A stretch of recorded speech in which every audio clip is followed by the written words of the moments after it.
아주 오래전입니다. 집집마다 잠을 제대로 못 잤는 듯이 약간씩은 소란스럽게 지냈던 밤을 지내고 막 새벽이 시작되었습니다.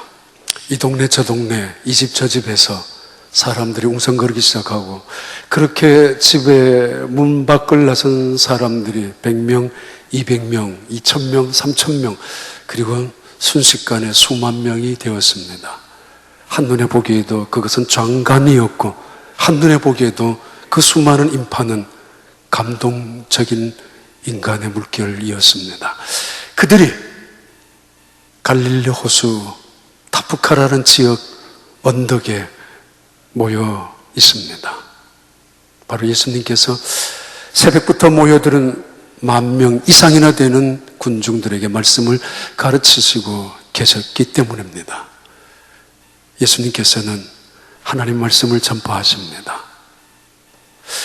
오늘 하루쯤이면 한 번쯤 안 가도 될 텐데, 마치 그들은 내가 오늘 빠지면은 그 엄청난 기적의 현장에, 사실은 기적이 일어날지도 알 수 없는 일이지만은 그런 사건에 내가 빠진다면 그런 조바심 때문에 나왔을 것이고, 뭐 한 번쯤 그런 기적의 현장에 빠지면 무슨 대수겠습니까마는, 그러나 이런 자리에 마치 내가 빠진다면 내 인생에 가장 불행을 겪는 사람들처럼, 아니 어쩌면은 그들이 바라보기 위하여 찾아 나온 예수님, 이제 그 예수님은 다시 못 볼 것처럼 새벽부터 기다려서 운집해 있었던 그 군중들, 한 번쯤 빠져도 될 텐데, 그렇게 모인 군중들 앞에서 예수님께서 말씀을 전파하십니다. 하늘의 복음을 전파하시고, 하나님의 복음을 전파하시고, 은혜의 복음을 전파하시고, 생명의 복음을 전파하셨습니다. 그들은 그 말씀을 들으면서 위로와 격려를 받기 시작했었고, 그 말씀을 들으면서 회개하며, 그리고 새로운 비전을 얻기 시작했었고, 그리고 그 말씀을 통해서 낙심과 좌절 속에서 새로운 소망을 얻기 시작했습니다. 한 번도 그런 말씀을 들어보지 못했던 이스라엘 그 불쌍한 백성들, 그들은 하나님의 말씀을 들으면서, 천국 백성들의 말씀을 들으면서 마치 그들이 천국에 있는 것처럼, 아니 마치 그들이 하나님과 함께 있는 것처럼 느끼면서 행복해했었고, 그 자리는 정말 인파로 장관을 이루었던 그 자리는 은혜의 도가니로 빠져버리고 말았습니다. 순식간에 말입니다. 시간이 가는 줄 모르고 들었습니다. 피곤한 줄 모르고 말씀을 전달합니다. 그리고 해가 가는 줄 모르는 채로, 배고픈 줄도 모른 채로 그들은 말씀을 전하고 말씀을 듣고 온통 하나님의 은혜 속에서 묻혀 있었습니다. 위대한 일이란 곧잘 시계 자주 쳐다보는 사람을 통해서 일어나는 것은 아닙니다. 때 꼬박꼬박 때만 기다리는 사람들에 의해서 평범한 이상의 비범한 일이, 보통 상식적인 이상의 놀라운 일들을 만들어간 사람들은 결코 아닐 것입니다. 해가 언제 진 줄도 모른 채로 연구실에 몰두하고, 날이 언제 샌지 모르게 꼬박 밤을 새워가면서 집중하고 연구하고 자기 일에 몰두했던 사람들, 그들이 새로운 일을 만들어간 사람들입니다. 기도하다가 시간 가는 줄 모른 채로, 예배드리다가 시간 가는 줄 모른 채로, 그러다가 배가 벌써 이렇게 고파졌는가 그때서야 아는 것처럼 말입니다. 아무튼 그들은 시간 가는 줄도 모른 채로 새벽부터 저녁 늦게까지 온통 하나님의 말씀에 빠져서 그 예수님을 바라보고 있었습니다. 그런데 말입니다, 몇몇 사람들은 시계를 보고 있습니다. 해를 쳐다보고 있습니다. 피곤했을 것입니다. 짜증날 것입니다. 뭐야? 시간이 지금 몇 시인데 말이야. 이렇게 하는 그때입니다. 오늘 하루쯤 빠져야 무슨 일이 일어나겠느냐? 아니, 오늘 내가 빠지면 그 무슨 일이 일어날 것 같은 기대감, 이것이 내게는 큰 불행일 거라고 생각해서 기어이 남들 다 가는 거 내 한 번쯤 빠지면 어때요? 그러나 그 자리에 기어이 빠져서는 안 되는 사람들이 모였던 10,000명 이상이 되는 사람들, 그들이 생각했던 대로, 아니 그들이 상상했던 훨씬 더 그 이상의 놀라운 사건이 터지고야 맙니다.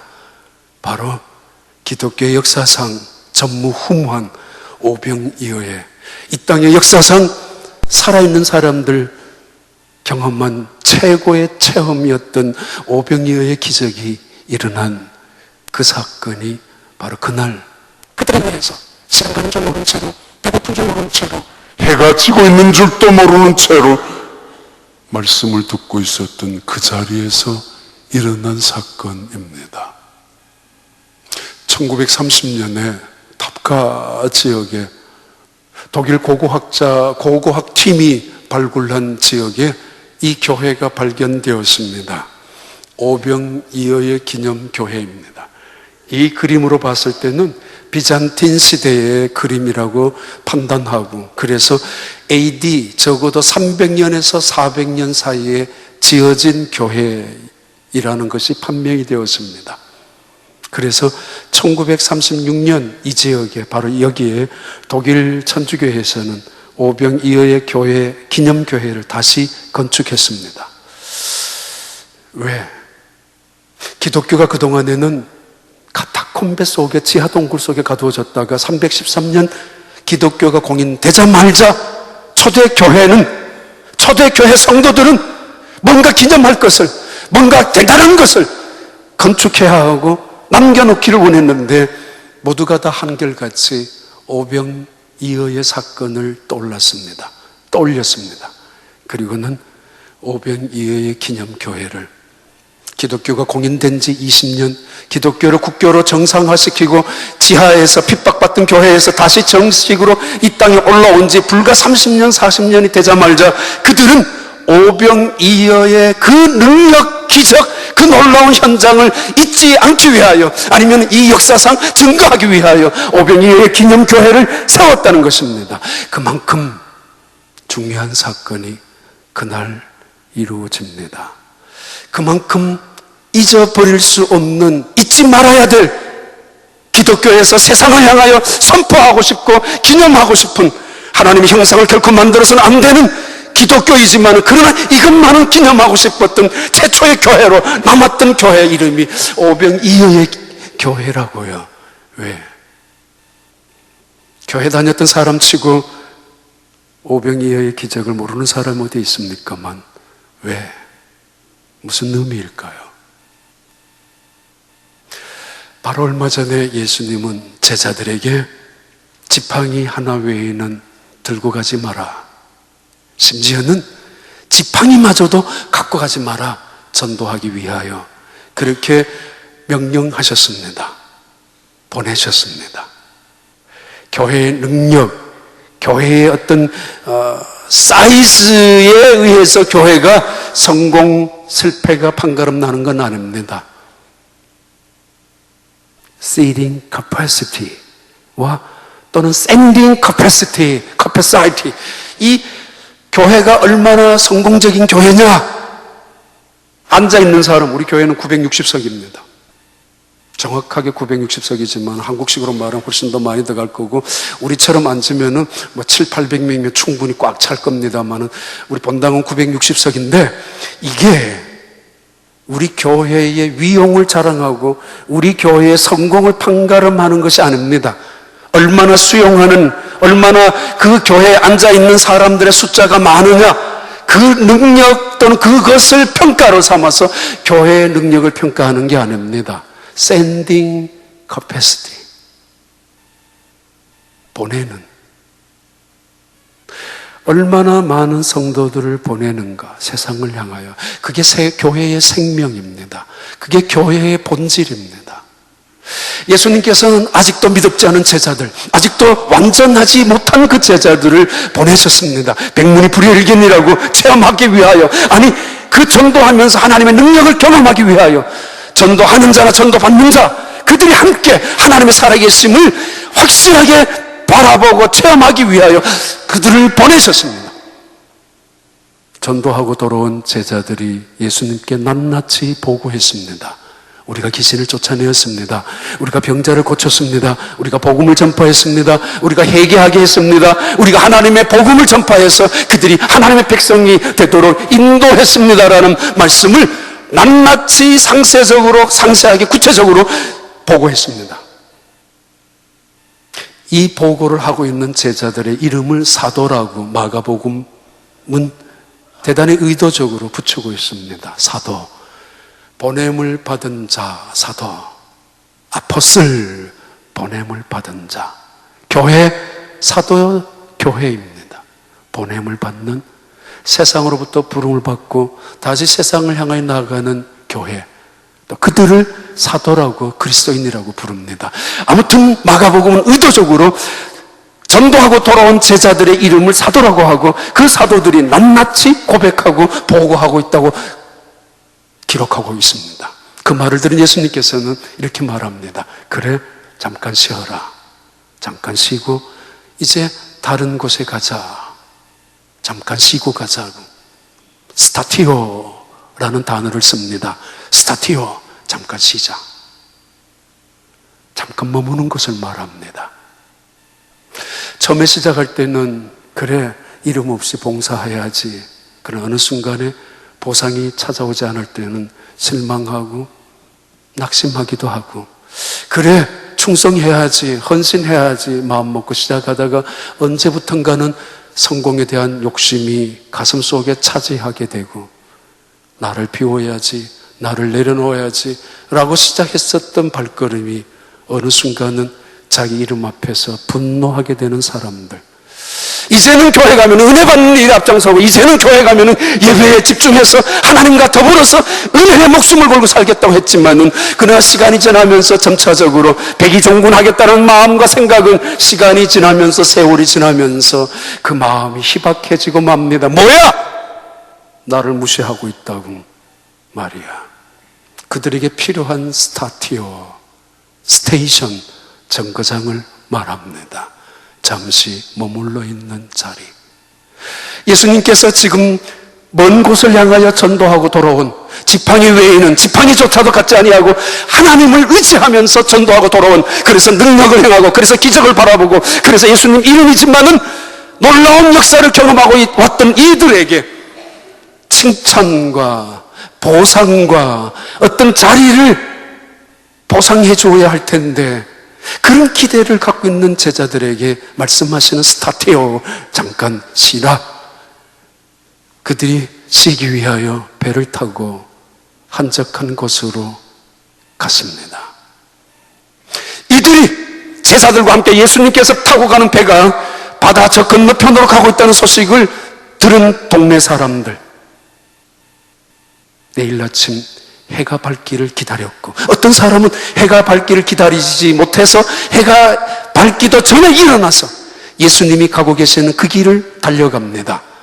배를 타고 가면은 6km, 걸어가면은 12km에서 13km, 적어도 배를 타고 간다 하더라도 2마일 정도로 가야 하고, 걸어가면은 5마일에서 7마일까지 걸어가야 되는 그 장소를 그들은 예수님이 무태 육지에 도착하기 전에 먼저 운집해 있었습니다. 바로 그날입니다. 쉬지도 못하는, 아니 잠깐 쉬자고 했던 예수님은 의도적으로 제자들에게 보여주셨습니다. 쉬는 게 나와 함께 있는 것이야. 오늘 베케이션 가야 되는 중요한 황금 연휴입니다마는 베케이션, 하나님과 함께 있는 곳, 그 자리, 그곳이 스타티오, 가장 중요한 스테이션의 의미이기도 합니다. 바로 그날 정신없이 시간 가는 줄조차 모른 채로 예수님의 말씀을 통하여 기쁨과 감격을 누리고 있었던 그날, 시계를 보고 있는 사람들, 그들은 제자들이었습니다. 그리고는 예수님과 눈이 마주치면은 보라고! 봐요! 몇 시까지 하냐고! 어쩌면은 차마 그 말은 못하지만은, 선생님, 해가 지고 있어요. 그런 그들을 모른 듯이 예수님께서 말씀하십니다. 자, 너희가 먹을 것을 주어라. 너희가 먹을 것을 주어라. 오늘 주제입니다. Give them something to eat. 그들이 무엇인가 먹을 수 있도록 너희들이 먹을 것을 주라. 1890년에 그 유명한 빈센트 반 고흐가 그렸던 그의 마지막 그림이 바로 이 그림입니다. 선한 사마리아 사람. 지금 말 위에, 나귀 새끼처럼 생긴 말 위에 간신히 올라가고 있는 사람, 창백한 얼굴, 강도 만난 사람의 그 모습, 가장 높은 자리에 주인공처럼 올려놓고 있습니다. 쓰러진 채 어쩔 줄 몰라 기진맥진하게 있는 그 사람을 말잔등에 태우고 있고, 사마리아 이 사람은 의도적으로 얼굴 보이지 아니하고 등으로 우리에게 보여지고 있습니다. 그리고 여러분 보는 데서 왼쪽 자리에 빙통 옆을 지나간 한 사람, 레위 사람일 것입니다. 그리고 저 왼쪽 제일 위에 부분에 보면은 이미 사라지려고 그림자처럼 보이는 사람, 제사장일 것입니다. 도둑 맞을 강도 맞은 이 사람, 그 사람 옆에 있다가 자기도 피해를 당할까봐 피해가는 이 그림입니다. 내가 왜 도와주어야 됩니까? 내가 왜 책임을 져야 합니까? 나도 책임 안 져도 됩니다. 나도 힘들어 간신히 살아가고 있는데 내가 왜 그 사람을 도와야 합니까? 내 가진 것이 무엇이 있다고? 나도 힘들어 죽겠는데 다른 사람 걱정까지 왜 해야 하며 살아갑니까? 아니, 내가 어떻게 모은 재산이고 내가 어떻게 인색하다고 요걸 얻어먹어가면서 저축해놓은 돈인데 이런 식으로 써야 합니까? 그럴 수 없습니다. 아니, 이 문제는 나라 탓입니다. 정부 탓입니다. 아니면 그 사람의 부주의한 탓이기도 합니다. 아니, 하나님의 문제 아닙니까? 라고 따질 수 있을 것입니다. 반 고흐, 왜 이 그림을 마지막 그렸을까? 기행적으로 살다가 불쌍하게 불행하게 죽은 사람이지만은 왜 강도 만난 사람을 우리에게 클로즈업 하면서 보여주고 싶었을까? 하나님은 카인에게 나타나셨습니다. 그리고 말씀하셨습니다. 카인아, 네 동생 아벨이 어디 있느냐? Where is your brother? 너희 이웃이 어디 있어 지금? I don't know! 내가 어떻게 알아요? 이 뻔뻔스럽고 철면피같이 말하는 이 사람. 내가 내 동생을 지키는 자입니까? Am I my brother's keeper? 내가 지켜야 됩니까? 내가 왜 지켜요? 그때 하나님이 카인에게 말씀합니다. Listen, listen.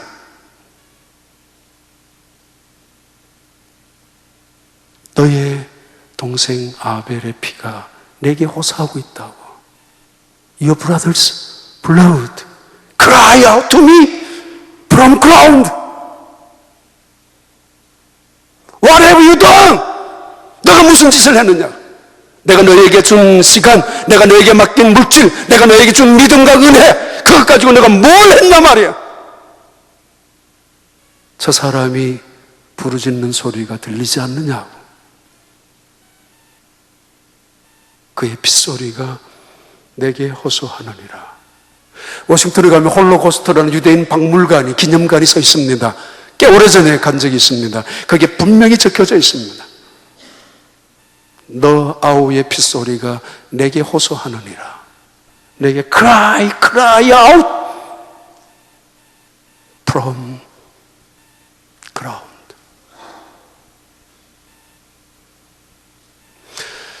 오늘 본문은 이 시간 가는 줄 모르고 예수님의 말씀을 듣고 있었던 그들에게 정작 그들을 위로하고 격려하고 정작 그들 곁에서 오히려 더 이 분위기를 이끌어 나가야 함에도 그 제자들은 차단시키고 있습니다. 그러면서 오늘 마가복음 6장 말씀 시작 35절 36절의 말씀 이렇게 시작합니다. 때가 저물어 가며 제자들이 예수께 나와 여짜오되 이곳은 빈들이요 날도 저물어 가니 36절에 무리를 보내어 두루 촌과 마을로 가서 무엇을 사 먹게 하옵소서. 계속 37절에 대답하여 이르시되 너희가 먹을 것을 주라 하시니 여짜오되 우리가 가서 200데나리온의 떡을 사다 먹이리이까. 그리고 38절 이르시되 너희에게 떡 몇 개나 있는지 가서 보라 하시니 알아보고 이르되 떡 5개와 물고기 2마리가 있더이다 하거늘. 제자들의 반응을 보세요. 제자들의 모습을 보세요. 어쩌면 피곤했을 것입니다. 쉬고 싶었을까? 어쩌면 짜증이 났을 것입니다. 계속되어지는 진행되어지는 이 사건, 이 예배 속에서 아니 불편했을 것입니다. 그러나 그들은 모르고 있습니다. 지금 그들 중에 하나님 말씀을 들으면서 생명이 역사하고 있고 하나님 말씀을 들으면서 은혜가 살아나고 있고 그들 속에서 놀라운 주의 영광이 이루어지고 있는데 가끔은 그들은 말하죠. 누가 선생님에게 손을 댔다고 합니까? Who touched me? 누가 말합니까?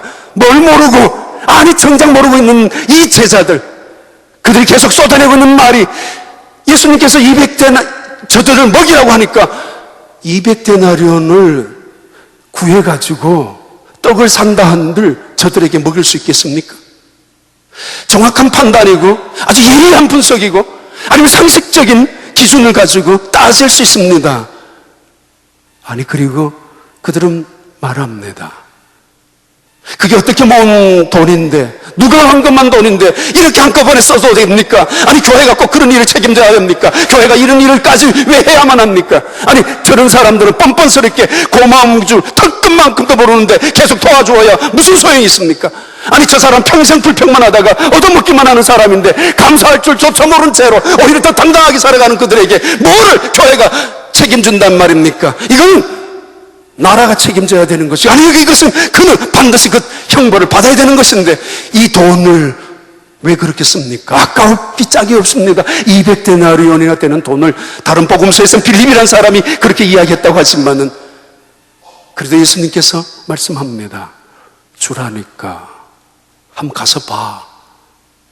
Go and see how many loaves you have. Do you have? 너희들 중에 떡이 몇 개나 있는지 한번 보라니까. 그래서 여전히 이 제자들은 이야기합니다. 보내십시다. Send the people. They can go surround the countryside and the village. Buy something to eat themselves. 아니 왜 우리가 책임져야 돼요? 왜 이것까지 주님이 책임지려고 하십니까? 굳이 보내십시다. 보내야 합니다. 그것이 맞습니다. 그들로 하여금 사 먹게 하고 그들로 하여금 동네로 가서 먹게 합시다. 봐요. 지금 시간이 얼마인데. 봐요. 저 사람들이 얼마나 많은데. 봐요. 이곳은 동네가 얼마나 멀리 떨어진 빈들인데 도대체 우리가 어디까지 손을 잡아줘야 옳단 말입니까? 그들의 말은 일리가 있습니다. 맞습니다. 교회가 다 할 수 없습니다만 주님 말씀하십니다. Give them something to eat. 주님 말씀하십니다. 알아보고 온 떡이 몇 개나 있는지 알아보고 온 제자들이 그 유명한 떡 5개, 우리 편으로는 보리떡이라고 표현했습니다만은 남미 사람들 밀가루 반죽해가지고 싸먹는 거 있잖아요. 그거입니다. 빵, 밀가루 조각 5개, 물고기 2마리. 그것도 이렇게 말합니다. 다른 성경은 안드레라고 말합니다. 오늘 본문에는 마가복음은 의도적으로 그 제자들을 다 지우고 있습니다. 이유는 저의 생각이 다 이 사람들과 다를 바 없기 때문입니다. 한 사람이 찾아와서 말합니다. 주님, 저기에 어린아이가 갖고 있는 떡 5개가 물고기 2마리가 있습니다도 아니고 있더이다. 무슨 소용이 있습니까? 아무짝에도 쓸모없습니다. 라는 대답임에 틀림없습니다. 그러면서 서로 눈짓합니다. 제자들끼리 선생님이 뭘 모르는 것 같다고 저들끼리 어깨를 들썩거립니다. 이게 황당한 일 아니냐고, 당황스럽다고, 무슨 일 하느냐고, 선생님이 알지도 못하면서 이들을 어떻게 먹일 수 있느냐라고.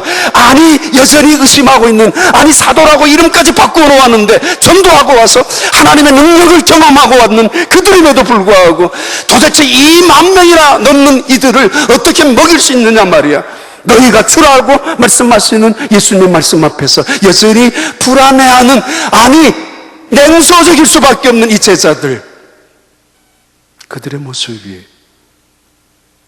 바로 오늘 또 예수님을 구주로 믿는 사람들의 모습, 오늘 또 예수님을 믿는다고 교회 다니는 수많은 성도들의 모습이기도 합니다. 너희가 주라. 예수님 말씀이 마가복음 6장 37절 38절의 말씀입니다. 대답하여 이르시되 너희가 먹을 것을 주라 하시니 여짜오되 우리가 가서 200데나리온의 떡을 사다 먹이리이까. 그리고 38절 이르시되 너희에게 떡이 몇 개나 있는지 가서 보라 하시니 알아보고 이르되 떡 5개와 물고기 2마리가 있더이다 하거늘. 그리고 39절 41절까지 제자들에게 명하사 그 모든 사람으로 때를 지어 푸른 잔디 위에 있게 하시니 40절에 예수께서 떡 5개와 물고기 2마리를 가지사 하늘을 우러러 축사하시고 2마리를 가지시고 테이크 하시고 하늘을 우러러 축사하시고 땡스 giving to God 하시고 떡을 떼어 break, 그리고 제자들에게 주어 giving them, 사람들에게 나눠주게 하시고 물고기 2마리도 모든 사람에게 나누심에 다 배불리 먹고 남은 사람들이 12개라. 남은 것이 12강줄이라고. 농담처럼 어느 잡지에 나온 글입니다. 수의병원을 운영하는 수의사가 적은 나는 병든 개받아도 못한 놈이다 라는 편지를 하나님께 쓴 편지입니다. 어느 날 자기 병원 문 앞에 보니까 다 쓰러져 있는 개 한 마리가 누워져 있었습니다. 이미 피가 엉켜가지고 온몸에 묻어있는, 그래서 데리고 들어와서 마침 자기 병원 앞이니까 치료를 해주었습니다. 치료를 해주고 나니까 또 배가 고픈 것 같아서 먹기도 해주고, 그리고 편안하게 잠을 재워줬는데 얼마 후에 사라지고 말았습니다. 혼자 그분은 생각했었습니다. 아, 이놈들 개는 개구나, 고마운 인사도 하지 못하고. 그런데 하루가 지난 어느 날 이 개가 다른 강아지를 끌고 왔습니다. 병든 강아지를 치료해달라고. 그러면서 그 사람 하는 이야기입니다. 병든 개보다도 못한 내가. 이 개가 그랬을 거 아니에요. 가서 야, 나 공짜로 치료받았다고, 나 공짜로 밥 먹었다고, 그 집에 한번 가보자고 데리고 왔는 거 아닙니까? 한번 이야기했죠. 인도 한번 갔을 때 숙소 2층에서 내려가 보니까 동네 그 강아지들이, 개들이 한 6마리, 7마리 정도가 모여 있는데 개 한 마리가 폭탄에 쓰러져 있었어요. 근데 다른 빙둘러 있었단 말이에요. 왜 저러는가 끝까지 보는 중에 이제 일어서는데 그 개, 쓰러져 있는 개 한 마리가 다리가 한 마리, 개 다리 한 마리가 절레절레 완전히 부러진 것 같았어요. 그러니까 다른 강아지들 옆에서 떠나지를 못하고 있었던 걸 저게 대단히 인상 깊게 기억이 남아 있습니다. UN 보고에 의하면 전 세계 기아에 노출되어 있는 사람이 7억만 명입니다. 4초당 1명이 죽어가고 있습니다. 굶어 죽는 사람이 4초당 1시간당 200명이 죽어가고 있고 하루에 3만 명이, 1년에 1000만 명 이상이 죽어가고 굶주림에 죽어가고 있습니다. 나하고는 아무런 상관이 없다고요. 우리 교회와는 더더구나 상관이 없다고요. 우리 책임 아니라고요. 그것은 그 나라의 책임이고 정부의 책임이고 그 사람의 잘못이라고요. 예수님께서 제자들에게, 그런 생각을 하고 있는 제자들에게 말씀하십니다. 너희가 가서 먹을 것을 주라고. 제자들은 오병이어 7개 작은 숫자입니다. 사소한 것입니다. 시시한 것입니다. 이것 가지고 저 10,000명이나 넘는 인원을 어떻게 먹일 수 있느냐 상상도 못합니다. 200데나리온이 있어야 합니다. 이거는 적어도 장정의 하루 품값이 1데나리온이라면 1년치에 가까운 품값입니다.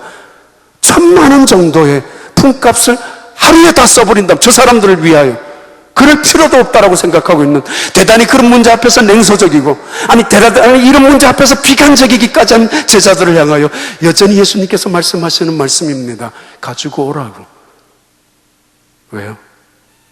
아무리 시시한 것이라도 주님의 손에 옮겨지거나 주님께서 테이크 그것을 붙잡을 때는 결코 낭망, 비관, 절망적인 것은 없기 때문입니다.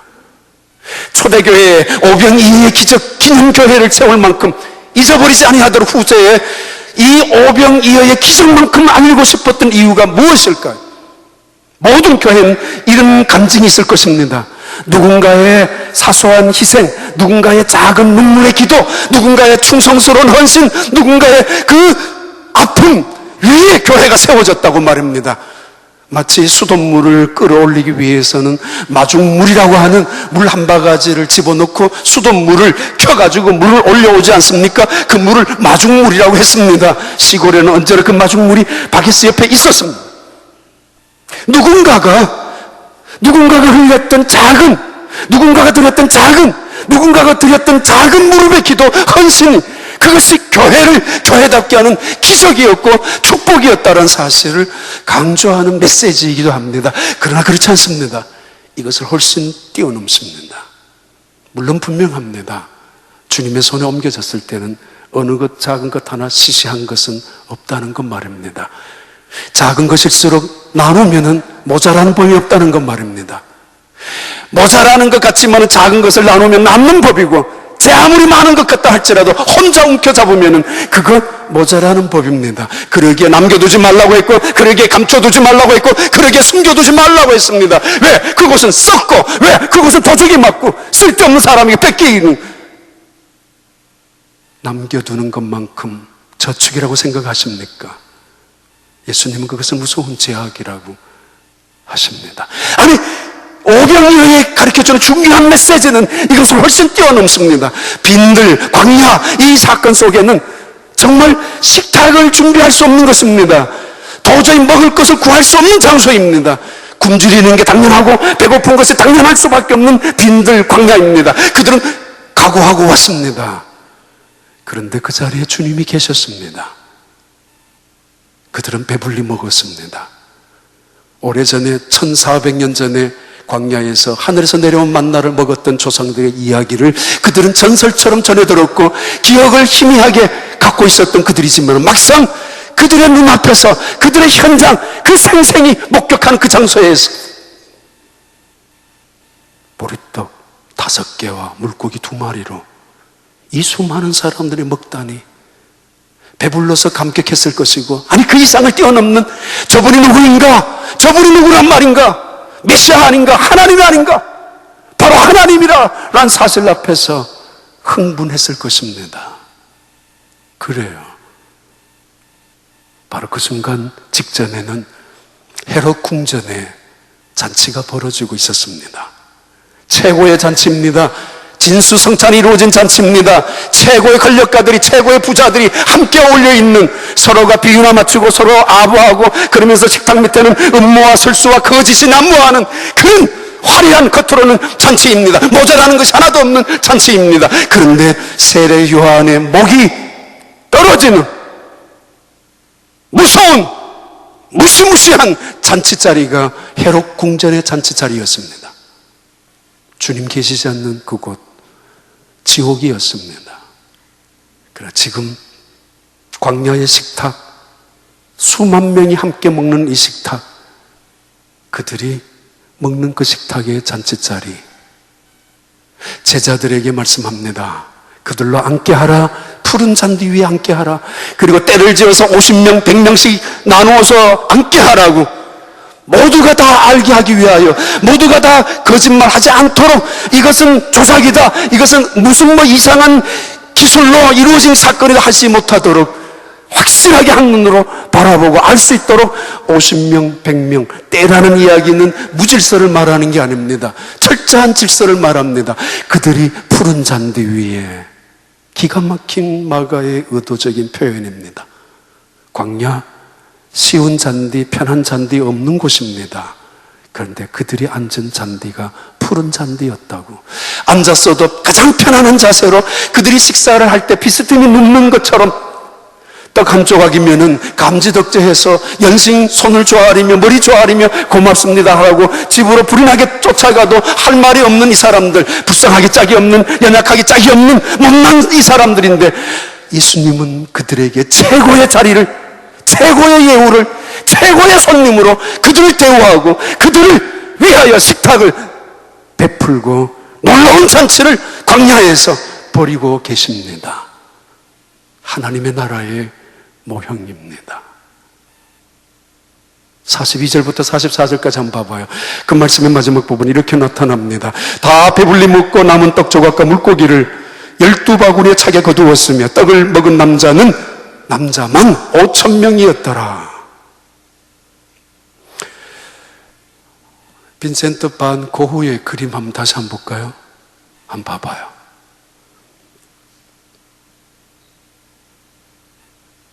뭘 느껴요? 고흐는 20살에 신학교에 들어갔다가 천재적인 사람입니다. 그러나 그만두고 너무 가난해서 그림만 그리고 싶어서 동생 집에 얹혀 살다가 결국 고민하다가 결국 자살하고 맙니다. 이 그림을 그리고 난 다음. 뭘 말하고 싶었을까? 내가 이 강도 만난 사람처럼 그런 존재라고 자기를 표현하고 싶었을까? 그래서 누군가의 도움을 이렇게 애타게 기다리고 있는 이 선한 사마리아 사람처럼 나를 도와줄 사람을 기다리고 있었던 마음으로 그렸을까? 아니면은 이 세상에 나 같은 사람이 있다고 세상을 향하여 하나님의 메시지를 전달하고 싶었던 사람. 이 가장 편안한 얼굴의 모습은 짐승입니다. 낙인지 말인지 모르지만은 유심히 보면은 굉장히 편안합니다. 누군가가 자기 몸에 올라타려고 하면은 거추장스럽고 불편하고 짜증내고 불편해가지고 도망이라도 가려는 찡그릴 수 있는 표정일 텐데, 이 말은 나라도 도와야지, 내게 타라고 하고 있는 듯이 보이는 그런 표정입니다.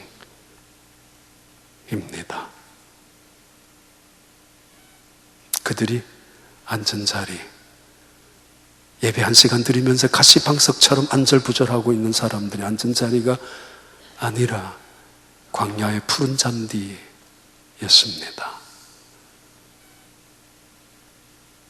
꽤 오래전에 이야기 드리는 것입니다만, 목사님, 나 이제 어떻게 하죠? 죽으면은 아무것도 한 것이 없는데 수십 년 예수 믿으면서 내 것 움켜잡고 나중에 가서 봉사한다고 미루기만 했었는데, 내 이대로 가면 부끄러워서 어떻게 하죠? 후회스러운 마음으로 가슴을 치고 주님 앞에 서는 자기 자신의 모습을, 그 무서운 모습을 생각하니까 떨려서 나 어떻게 해요? 나 어떻게 하면 좋아? 이제 이대로 간다면 자식 문제가 아닙니다. 남겨둔 재산의 아쉬움의 문제가 아니에요. 세상 문제가 아니에요. 내가 하나님 앞에 섰을 때 주님이 내게 말씀하신 대로 내가 너에게 맡겨준 거, 먹을 것을 누구에게 주었느냐고. 어떤 사람 말씀하셨습니다. 목사님, 저 괜찮아요. 그래도 말씀대로 살으려고 했었고, 그래도 자식들 다 믿음 안에 있고, 또 믿음으로 내가 그래도 헌신하려고 노력하며 살았는데, 내 이 땅에 가진 것 하나 없지만은 주님 위해서 사는 거 후회하지 않습니다. 나 괜찮습니다. 라는 분도 있었습니다.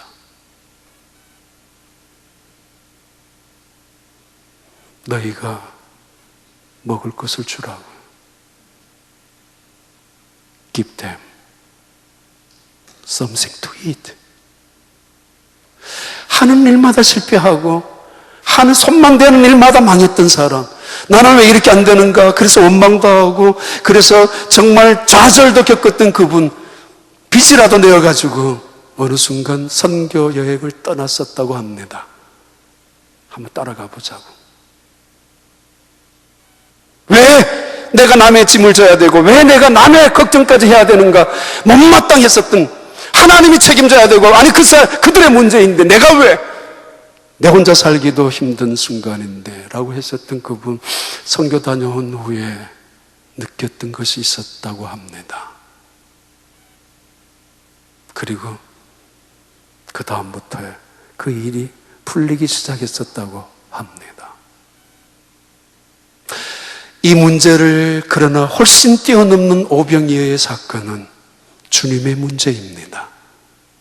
아니, 어린 나이가 갖고 있는 런치 스페셜 박스 하나가 10,000명을 먹였단 말이야. 그 자리에 있었던 사람들 감격했을 것입니다.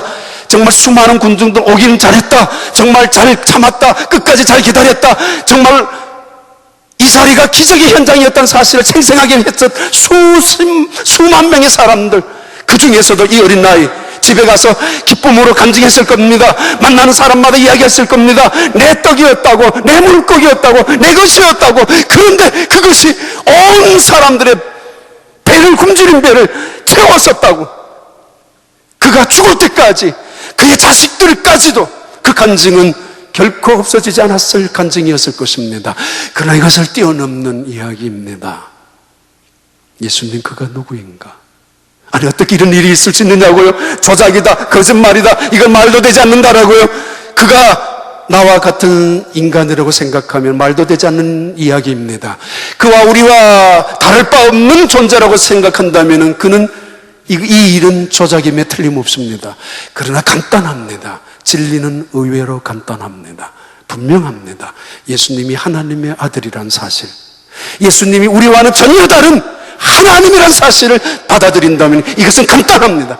물이 포도주로 변하는 게 과학적으로, 화학적으로 검증되는 문제가 아니라 주님의 것이라는 이야기고, 오병이어로 수만 명이 먹었던 이 사건은 주님이 그 자리에 계셨기 때문에 우리의 삶이 새로운 삶으로, 우리의 식탁이 그 풍성한 식탁으로 변할 수 있다는 가능성을, 당신은 그 주님을 어떻게 믿느냐에 따라서 결정된다는 메시지를 가르쳐주고 있는 사건입니다. 여러분, 주님을 어떻게 믿습니까? 그래서 빈들에서 고통을 당합니까? 방황합니까? 광야에서 허기진 배를 움켜잡고 나는 불쌍하다, 나는 불행하다라고 여기면서 궁중에서 오늘 또 잔치를 벌이고 있는 헤롯 대왕의 일당을 부러워하고 세상을 원망하고 살아가고 계십니까?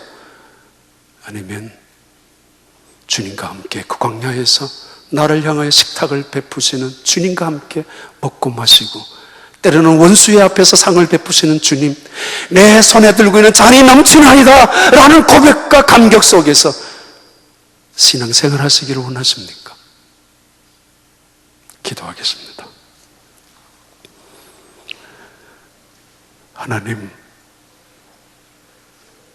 교회가 교회될 수 있는, 교회에서 본질과 생명을 지킬 수 있는 그런 교회가 되도록 주님 축복하여 주시고, 하나님의 은혜 가운데 온 성도가 세상을 향하여 파송받은 사도들처럼, 아니 오늘 또 작은 것이지만 주님의 손에 옮겨 놓아서 기적을 꿈꾸고 기적을 기대하는 것처럼, 아니 광야라 할지라도 주님과 함께하는 그 자리가 세상의 가장 아름다운 영원한 식탁인 줄 믿는 믿음으로 살아가는 주의 백성들 삼아 주옵소서. 예수님 이름으로 기도하옵나이다.